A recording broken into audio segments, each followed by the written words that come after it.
కరువు కాలంలో ఎల్లంపల్లి ప్రాజెక్టు కల్పతరువుగా మారింది. మేడగడ్డ బ్యారేజ్ నుంచి రివర్స్ పంపింగ్ అవసరం లేకుండానే ప్రాజెక్టు నిండింది. పైసా ఖర్చు లేకుండానే ఎగువ ప్రాంతాలకు నీటిని ఎత్తిపోస్తున్నారు. ఎల్లంపల్లి నిండుకుండలా మారడంతో 14 టీఎంసీల నీటిని దిగువకు వదిలారు. మరింత సమాచారం మా ప్రతినిధి మాంతయ్య అందిస్తారు.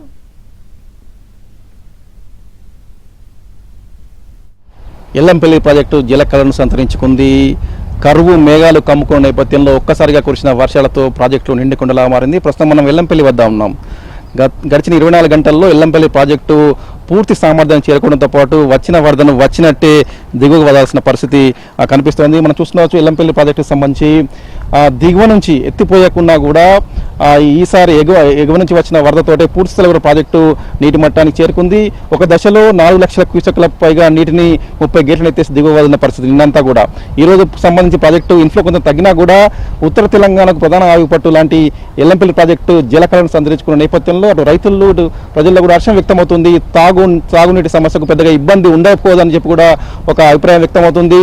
ప్రాజెక్టు తాజా పరిస్థితి మనతో మాట్లాడేందుకు ఈగా అన్నారు. సార్ చెప్పండి, ఏంటి పరిస్థితి? ప్రాజెక్టు పూర్తి స్థాయిలో కూడా జలకళను సంతరించుకున్నట్టేనా? పరిస్థితి ఎలా ఉంది? ప్రాజెక్టు పూర్తి స్థాయిలో నీళ్లు నిల్వలు ఉన్నాయి. ముందు జాగ్రత్తగా నిన్న రాత్రి నుంచి నీటిని డ్యామ్ గేట్ల ద్వారా ఎత్తి 1,50,000 నుంచి పెడితే 4,50,000 వరకు ఎత్తేసినాం రాత్రి. ఈ రోజు నాడు ఇప్పుడు 9,000 క్యూసెక్లు డిశ్చార్జ్ ఉంది. మొత్తం పూర్తి స్థాయి 148కు 147.4 మీటర్ల హెడ్ ఉంది. పూర్తి కెపాసిటీ 20.175 గాను 18.5 టీఎంసీ కెపాసిటీ ఉంది. ఇన్ఫ్లోస్ వచ్చేసి 1,30,000 ఇన్ఫ్లోస్ ఉన్నాయి. డిశ్చార్జ్ వచ్చేసి 90,000 క్యూసెక్స్ డిశ్చార్జ్ ఉంది. 15,750 క్యూసెక్స్ నంది పంప్స్ ద్వారా లిఫ్ట్ చేస్తున్నారు.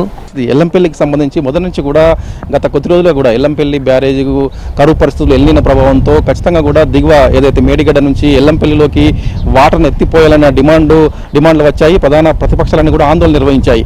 అయితే ఏదైతే దిగువన ఉన్న బ్యారేజ్ల పరిస్థితి మేడిగడ్డ కావచ్చు, అన్నారం బ్యారేజ్లలో ఉన్న సాంకేతిక లోపాల కారణంగా అక్కడ నిల్వ చేస్తే దిగువన ఉన్న గ్రామాలకు ముంపు పొంచి ఉంది అని చెప్పి ప్రభుత్వం చెబుతూ వచ్చింది.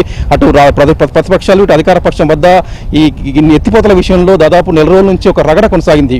అయితే ఎల్నినోతో ఈసారి వర్షాభావ పరిస్థితుల వల్ల కరువు నుంచి బయటపడాలంటే ఖచ్చితంగా కూడా మేడిగడ్డ నుంచి రివర్స్ పంపింగ్ ద్వారా అటు అన్నారం సుందిల్ల నుంచి ఎల్లంపల్లికి ఎత్తిపోయాలని డిమాండ్లు వ్యక్తమయ్యాయి. ప్రభుత్వం నిర్లక్ష్యం చేస్తుందని చెప్పి కూడా ప్రతిపక్షాలు ఆరోపించాయి.